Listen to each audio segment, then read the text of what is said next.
Your dictation will start within 5 seconds.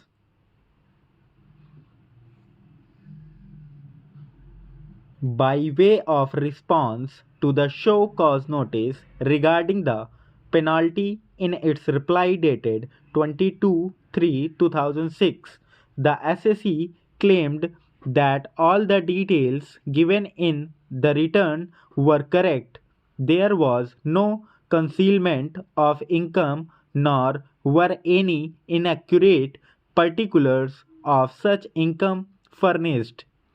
It was pointed out that the disallowance made by the assessing authority in the assessment order under section 143 subsection 3 of the Act were solely on account of different views taken on the same set of facts, and therefore they could at the most be termed as difference of opinion, but nothing to do with the concealment of income or furnishing of inaccurate particulars of such income.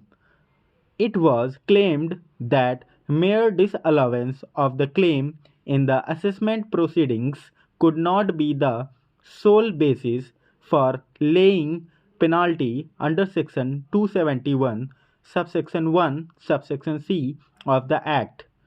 It was submitted specifically that it was an investment company, and in its own case, for assessment year 2000-2001, the Commissioner had deleted the disallowance of interest made by the assessment officer, and the tribunal has also confirmed the stand of the Commissioner for that year, and therefore it was on the basis of this that the expenditure was claimed. It was further submitted that making a claim which is rejected would not make the SSE company liable under section 271 subsection 1 of the Act. Sri Bhattacharya, learned additional Solicitor General, submits that Commissioner, the Tribunal as well as the High Court have ignored the positive language of Section 271, subsection 1 of the Act. He pointed out that the claim of the interest expenditure was totally without legal basis and was made with the malified intentions. It was further pointed out that the claim made for the interest expenditure was not accepted by the assessing authority nor by the commissioner, and therefore it was obvious that the claim for the interest expenditure did not have any basis. He further pointed out that the contention about the earlier claims being finalized was also not correct, as the appeal was pending before the High Court against the order of the tribunal for the year 2000-2001.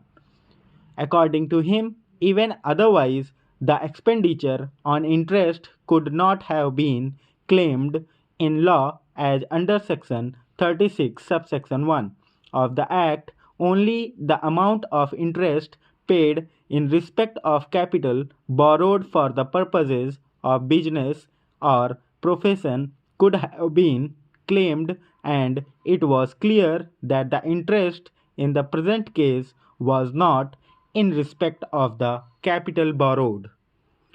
Our attention was also invited to Section 14 of the Act, which provides that no deduction could be allowed in respect of the expenditure incurred by the SEC in relation to income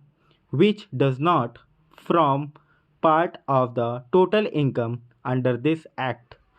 The learned ASG also invited our attention to provision of section 10 subsection 33 to show that the income arising from the transferor of a capital asset could not be reckoned as an income which can form the part of the total income.